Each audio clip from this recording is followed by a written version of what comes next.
શેરો બહુ ભાવે, ભજીયા મને બહુ ભાવે. હવે ખોટું હું બોલો? થોડાક દિવસ પહેલા આપણે શેરો બનાવ્યો હતો, તમે કેટલો શેરો ખાઈ ગયા થા? એ થાળી ભરીને. તો પછી તમને શેરો બહુ ભાવે તો જ તમે થાળી ભરીને શેરો ખાઈ ગયા હોય ને. આ ઈ હાસુ. આ તો લાવો 100 રૂપિયા, ખોટો જવાબ આપ્યો. અલે 100 રૂપિયા.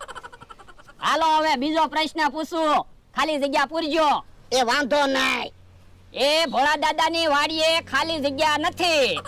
કોણે કીધું મારી વાડીમાં ખાલી જગ્યા નથી? 500 વીઘામાં બધે ખાલી પડ્યું. હું એમ ખાલી જગ્યા નથી એમ નથી કેતો, હરખી રીતે ખાલી જગ્યા પૂરો. ફરી વાર પ્રશ્ન બોલતો. એ ભોળા દાદાની વાડીએ ખાલી જગ્યા નથી. એ સાયકલ. ખોટું. હેલિકોપ્ટર. હેલિકોપ્ટર તો આ ગામમાં કોઈને નથી. પણ તમારી પાસે હેલિકોપ્ટર છે? ના ના. તો પછી ખોટો જવાબ જ કહેવાય ને. લાવો 100 રૂપિયા.